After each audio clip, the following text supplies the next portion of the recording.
Today's day number 4949 of the $1,000 account challenge, and we are up a whopping $34 in the account, or about 0.5%, 0.59% of the total portfolio balance.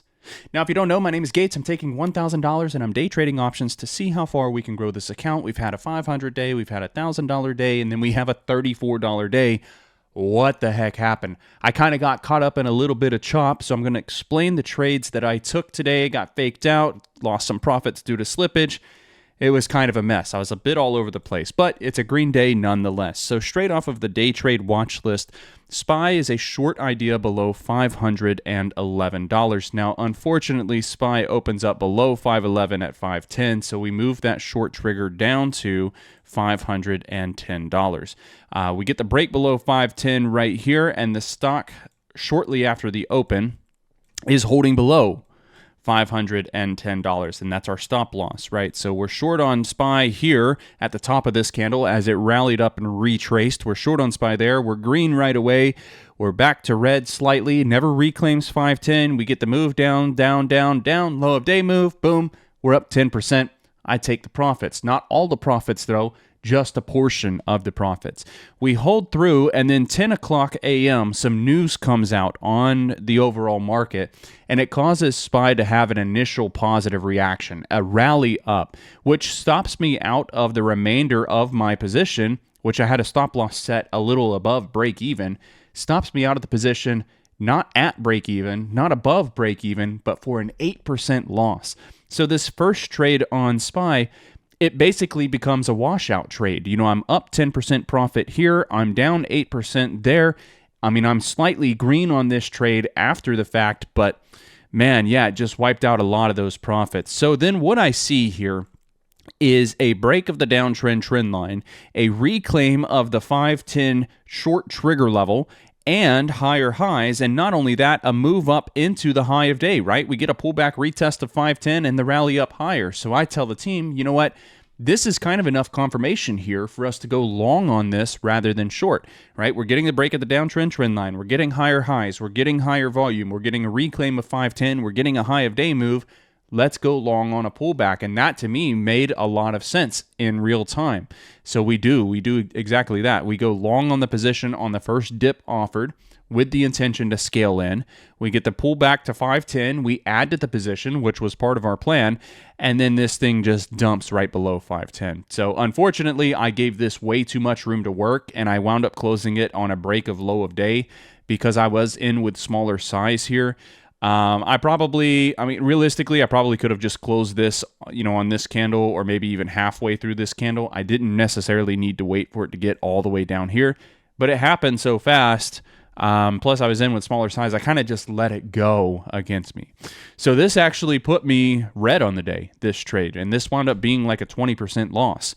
So pretty much break even on the first trade, 20% loss on the second trade. And now I'm thinking, you know what? Well, this initial pop here obviously was a fake out. This wasn't real because the move retraced all the way back down. Not only did it retrace the initial pop, it now breaks below 510 once more and gives us a low of day move. Maybe this has some magnitude to it, right? So we went short again. We go from short on the trade to long to back to short on the trade. So a lot of like back and forth, right? We do go short on this trade. Unfortunately here, I'm not putting a lot of size on because I'm thinking, you know what, maybe we're just chopping, right? Maybe this does rally back up. I want to have room to be able to add in up to 510 if it does rally back up. And that wasn't the case. This was the actual move. Never rallies back up, so I don't get a chance to put on the size that I want. We get the move down towards the low of day. I wound up closing this position out, I think, for 15% profit and then 20% profit on this same exact candle. And looking back, where I closed this trade out at, if I had held through or even scaled out even further, I think that these contracts ran well over 100%. So it's just that type of day. The short and then back to long and then back to short. And it's like, okay, washout trade here, size down here, and then size down here. But I don't get the add there, but I do get the add on the size down position. And it's like, man, I just couldn't catch a break. So it is what it is. SPY let me green on the day, sure, but not by much at all. I mean, this isn't even really enough to pay for lunch nowadays. nonetheless, green day is green, and it's much better than a red day, so I'll count it as a win. But could have been executed a little better, I think, just with maybe staying a bit more patient, and waiting, because this trade long, I didn't have to go long on the dip. I could have waited to see if it was going to hold 510, saving, and then seeing that, I probably wouldn't have taken the trade long, and I probably would have went back short. Seeing that, I think that's really the only correction that I could have made here was not taking that long position and instead being a bit more patient, waiting for confirmation first rather than trying to take advantage of something that ultimately didn't happen.